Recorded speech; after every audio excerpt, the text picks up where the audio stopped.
Welcome to Emotion Well, EFR's podcast about all things related to emotional wellness. I'm Johanna Dunlevy, the Wellness Manager for Employee and Family Resources, also known as EFR, and I'm the host of our podcast. As an FYI, EFR is located in Des Moines, Iowa, and we are Iowa's first employee assistance program and provide a variety of services you can learn more about at www.efr.org.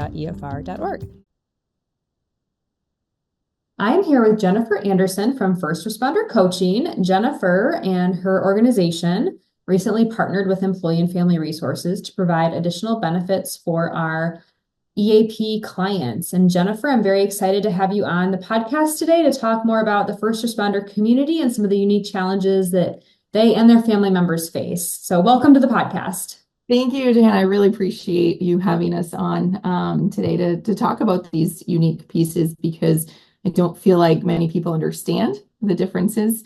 And so to take a few moments to share some of those pieces, I think you're really beneficial for everyone. So thank you. I appreciate the opportunity. You're very welcome. So go ahead and share a little bit about yourself with our listeners at your comfort level, of course. But I'm really excited to kind of dive into this conversation and learn more about your perspectives and how this benefit can help some of our clients. Thank you. So one of the pieces that I learned early on was that our first responder community is most comfortable and has the most level of trust with other people who are within the community. And so as a spouse of a police officer for 15 years, he was a law enforcement officer here in North Central Massachusetts, I did experience the life. It was a challenge that no one really anticipates or understands as you move through a career and support someone through a career. And the things that are seen and witnessed during the career are changing, are life-changing. And supporting someone through those life changes is a challenge. And so as I did those 15 years, I watched from the sidelines as each call, each different experience that he had on the job put weight on his shoulders. Sometimes he would only, the shift would only put a few pounds on his shoulders, and otherwise, other shifts it was tons. And so having to watch that and then mitigating some of those pieces as we were going through was not easy at all. And unfortunately, it ultimately led to a mental health break. And so we had been turning to resources, and there just really weren't any resources available for him. Even here, again, in North Central Massachusetts, he ended up going to a partial program. He was put on medication, then unfortunately just continued to spiral and ended up needing to be fully hospitalized. He was fully hospitalized for 6 weeks. And in that time, I was, again, trying to navigate resources and understand what would be next. And as much as I felt like therapy and counseling was the way to go, and I did receive services, counseling services, I also found coaching. Coaching is about the here and the now. And what are some of the ways that we can approach, practically the things that are happening in, 24, 72 hours, that will lead us in the path of where we need to be, about where we're heading. And that was an incredibly impactful time for me to reassess the wife, the mom, the woman I needed to be to refill and support and rebuild our family. Our daughters were 7 and 10 at the time, so juggling them, was really a challenge. But after his hospitalization and coming home and medical retirement, coaching is what I realized helped us through, supported us when we didn't know how we were going to pay our bills, when we didn't know how I was going to get our children, to dance, or all the other activities that they were involved with in school, as well as my own career.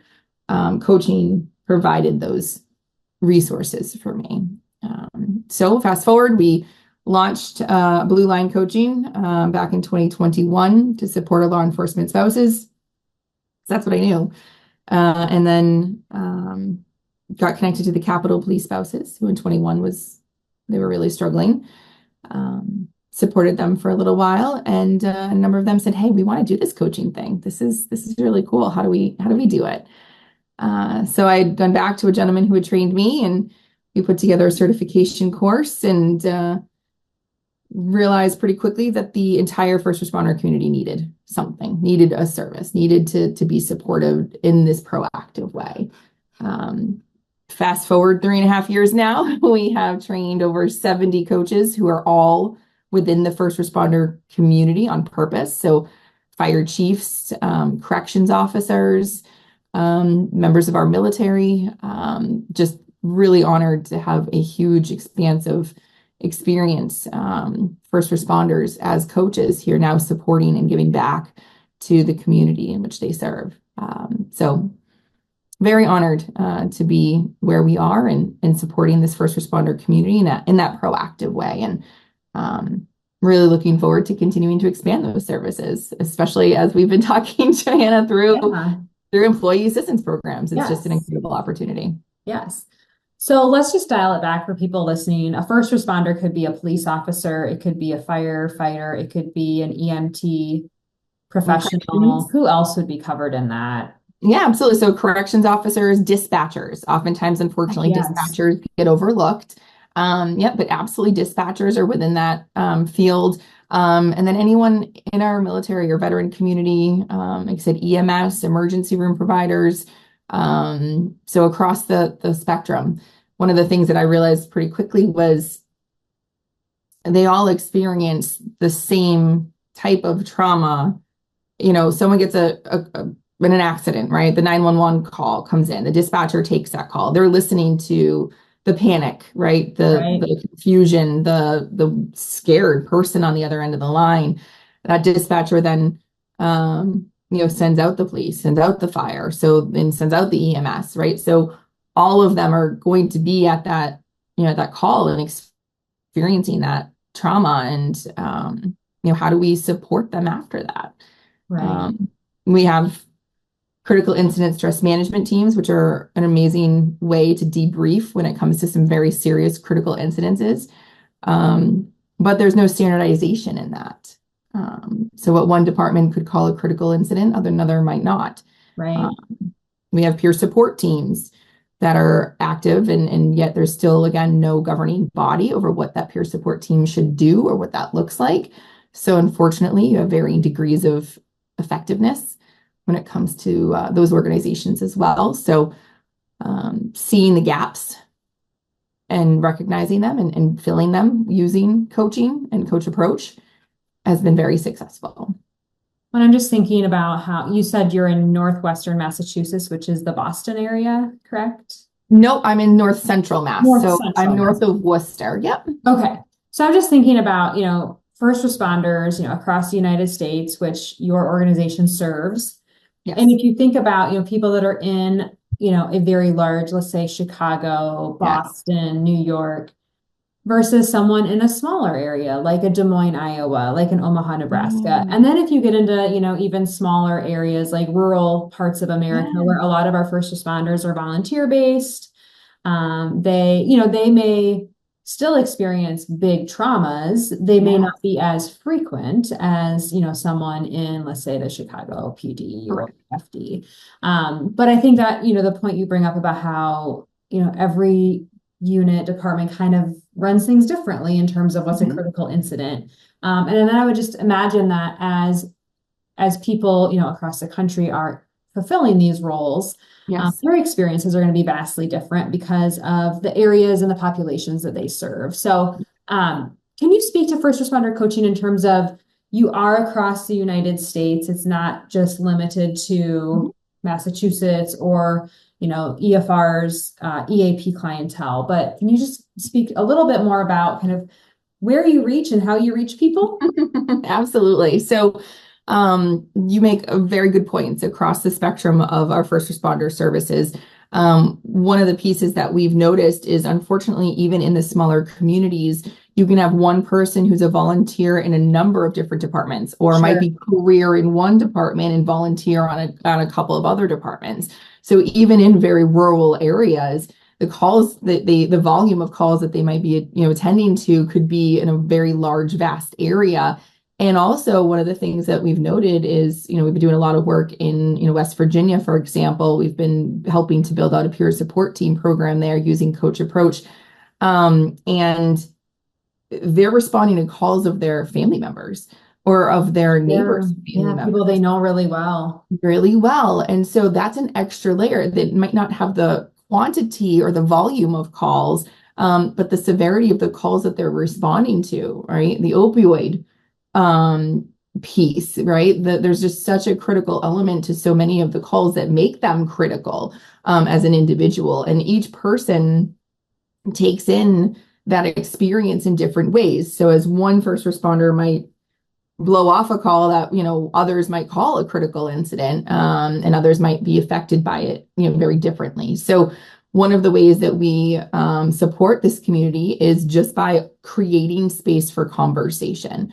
One of the things that I think is incredibly important is that, in the 70s, 80s, 90s, we did a good job in the first responder community of having, you had the cop bars or the firefighter bars Uh-huh. or beer at the end of the shift if I'm allowed to say certain things, back at the tailboard conversations. But when we had conversations, it was usually surrounded by alcohol. And unfortunately, we know that that's not the best coping skill Right. now. And so as we removed the alcohol from the conversation, we've lost that base of conversation. And so what we are doing, what our goals are, is to create that safety space for conversation to help people mitigate that trauma. When we're not talking about it, when we're just keeping it tucked away, that's when it builds and builds and builds over time and leads to crisis, leads to suicidal ideation, leads to breakdowns in relationships, leads Mm-hmm. to breakdown, within their financial, there's just so much that goes into the trauma response over time. And so I'm really proud of our ability to connect with individuals, but also connect with larger departments. We've got some organizations, Las Vegas Fire and Rescue, for example, who we support through external coaching services and a number of other organizations across the country. So we're doing our best to just communicate that coaching is about creating safe spaces for these conversations to mitigate the effects of trauma. Yeah. And so the importance of having someone who understands what a first responder has gone through is part of your strategy by having, family Immediately. in that area of expertise coaching our first responders. Can you talk a little bit about what are some of the common challenges or unique challenges that our first responder community faces? Because I'm thinking that a lot of our listeners may not have any attachment to, a loved one or a spouse in that community. So they can only imagine that it might be, something like, oh, it's a car accident or it's a fatal fire, but it's so much more than that. And so could you provide some examples of those unique challenges for the first responders? And then I'm going to segue into as a spouse of a first responder. Yes, to answer your question, I really firmly believe that, the worst day of our lives is when we have to call 911. As an individual living our day, our life day in and day out, if we have to call 911 for an emergency situation, that could potentially be one of the worst days of our lives. And our first responder community, that's another call. That's just one piece of their 8-hour, 12-hour, 16-hour Sure. That's every shift. day.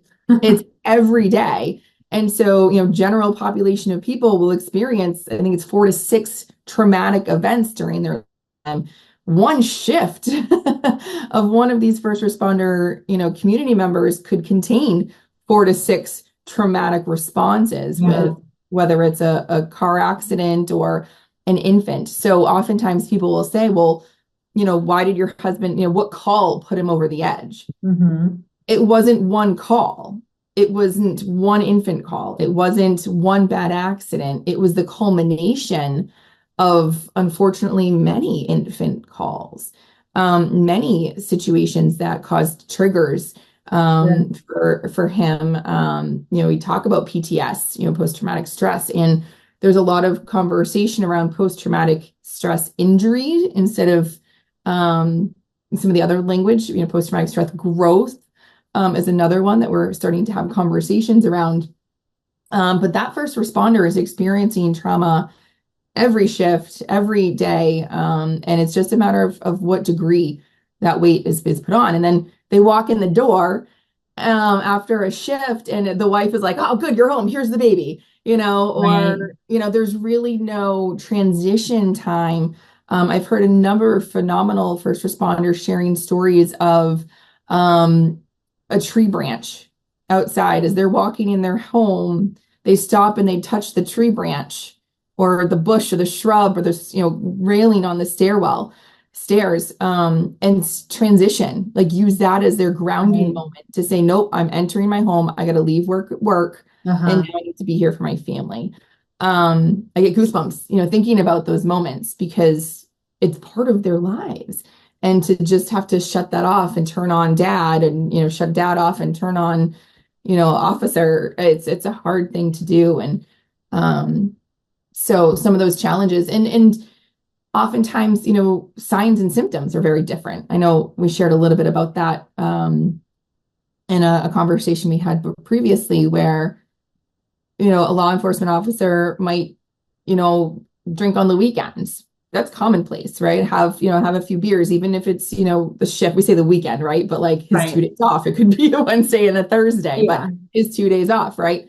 But when you start seeing a transition from, beer to hard liquor, or when you start seeing that your first responders aren't able to think much past the 24-48 hour mark, are struggling to remember details and specifics of situations that aren't necessarily on the job, avoidance behaviors.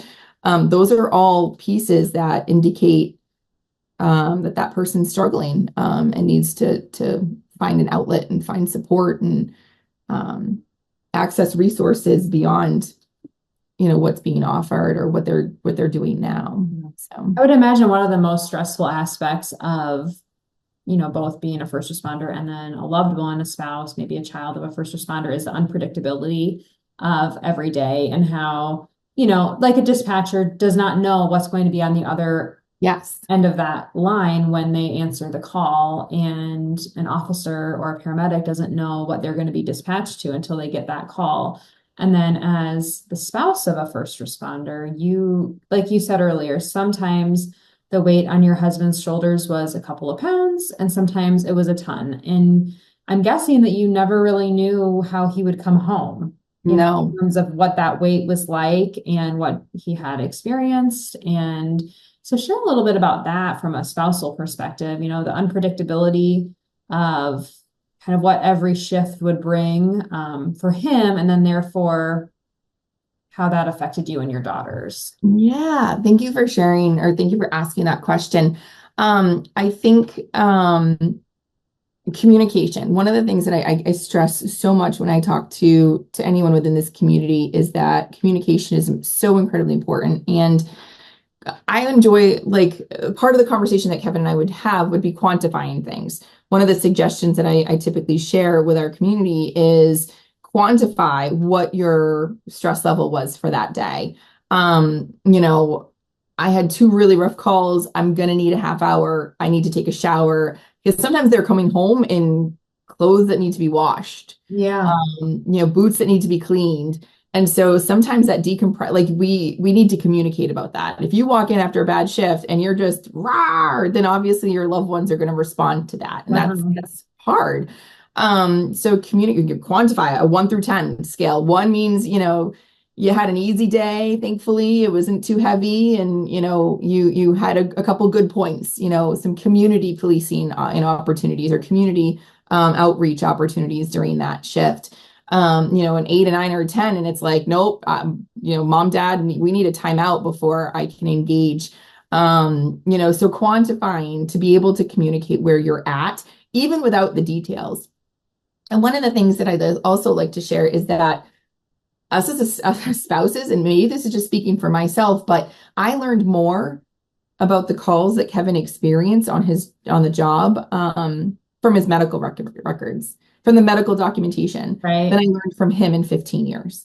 So I knew a few pieces. I knew that there was, a rough infant call, and I knew that there was a rough, car accident here and there, but I had no idea the amount of experiences, even so far as one of his member of his department who Kevin had field trained, he was a field training officer, committed suicide.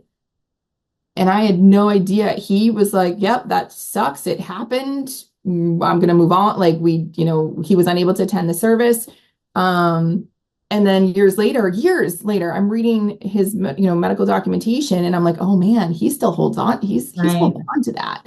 Um, so communicating, I think, and, it is incredibly important. And then trust your spouse to share a little bit more. Share things until your spouse can say, okay, I think that is enough detail for me. Like, thank you for sharing those pieces. Because we can take on a heck of a lot more I was than we going to think. say, having boundaries around what you are, exposed to from like that secondary trauma. So, Yes. advocating for your own boundaries while being empathetic and understanding that they have gone through something and they do need to share something. But I like how you said, give me a number, from 1 to 10. Yeah. And then, if it is an 8, 9, 10, be prepared to have a boundary for Yes. what you're able to take on. And then the first responder coaching Thank would you. be a place where, those boundaries might be a little looser between Yes. the first responder and his or her coach. So, Thank you. Absolutely. Because again, all of our coaches are from the community. We get it. So there's an immediate level of trust right off the get-go when yeah, it comes to creating a relationship with a coach through FRC. We absolutely understand the challenges of the job and support and have that knowledge base. So trust is immediate. Confidentiality is incredibly important. One of the things that we learned through our experience is once the department found out that Kevin was experiencing PTSD, he had his weapon pulled from him immediately, had his LTC, license to carry, pulled. And so immediately, right, there's that the knee-jerk response. And so within FRC, coaching relationships, there is utter confidentiality. sure. Absolutely. So those things are not being reported back to anyone at any time in detail. And I think that's incredibly important to note as well. So because of those two pieces, offering a service like this is so invaluable because we just don't have it doesn't exist. So having conversations, like this is incredibly important. So, and also a point that you made, about the family, right? About our children, I think is incredibly important too. My girls are now 17 and 14 and are starting to ask those questions. My 14-year-old doesn't remember Kevin in uniform. Right. It's been 6.5 years. She doesn't have any sort of real memory of that. Yet every day she's living with the after effects of Hmm. it. And so as a spouse, you want to shelter your children from it as best you can, but there's always going to be generational trauma pieces, whether we, acknowledge it or not. Her eating habits, her sleeping habits, right? Those are things that were affected significantly with Kevin, with my husband. And now those are things that are trickling down and I'm seeing as challenges with her. And, obviously my 17-year-old as well. But so yeah, having conversations and really taking that proactive time to create time to mitigate this trauma as you're moving through is incredibly powerful for the individual, but also everyone around them Yeah. What do you think some common reasons they don't reach out for support and help are? because they are the helpers. Yeah. Like they're so used to being the people that are coming in and making sure everyone else is okay because that's their job. That's their And day. it, Yeah, and that's it could be maybe a pride thing too, thank you. when you say, I'm a helper, but I need help. Helpers need help. Thank you so much. So much more than they realize. And it's okay. Like we see, signs everywhere. It's okay to not be okay. We just don't stay there, right? We see quotes all the time about, acknowledging where we are. But oftentimes we're like, okay, great. So I'm not okay. Then what? Right? There's a constant then what question that's out there. Okay, fine. I'm, fighting with my spouse. I'm, drowning in debt. I am, fighting with my coworkers, or I'm not doing well here or there. Or, I think my kids hate me. There's so much when it comes to estrangement, unfortunately, in the Okay. first responder world with their children. For whatever reasons, again, divorce rates, not just necessarily first divorces, but it'd be very interesting to look at some of the documentation around second, third, and fourth divorces and marriages in this community. So anything we can do to again mitigate those and support our individuals as they move through is incredibly important. So I hope I And then, respond. and then people don't have to be current first responders to take advantage of this service. You could be someone who's been medically retired, maybe volunteered for a few years, but no longer are doing it. And it could be someone who was married to a first Yeah. responder. So I think that's important because sometimes when people hear first responder coaching, they might jump to, well, I have to be a first responder right now, or I have to be currently in a relationship with one, but Hmm. it could extend far beyond that. Someone who's had that experience, or maybe even, an adult child, Yes. who grew up in that environment. So Yes. share a little bit about Yeah. how we can think differently about who accesses the services. It's not just our current active duty. Yeah. No, thank you again. All the questions are so incredible. Thank you, Johanna. Yes. So once a first responder, always a first responder. And when we talk about like when is coaching most beneficial, it's literally anytime. So Okay. going back to the comment, like I'm okay until I'm not okay, right? If I talk to someone like, oh yeah, I'm fine. Okay, great. Well, that's a wonderful time to start coaching because we can identify Yes. why you're fine right now. What Yes. are some of the things that you're doing in your life that make you feel like you've got it together? So when you continue through the career and you continue experiencing trauma and you get to a point where you might not be so good, let's go back to a conversation that we had when you were good and identify what was going on there and then apply those pieces to now and help you move through it in more positive ways instead of turning to negative coping strategies.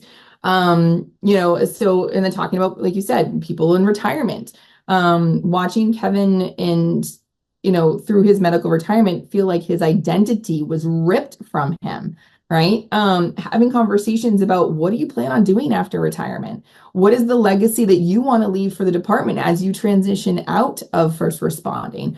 How will you identify yourself and move towards reestablishing your family connections as you're moving through, the career? Changes in the career, shift change. I know some departments that change their shifts every quarter. How as a family do you adjust for quarterly shift Yeah. changes? Yeah. Like that just blows my mind. So coaching is a great resource.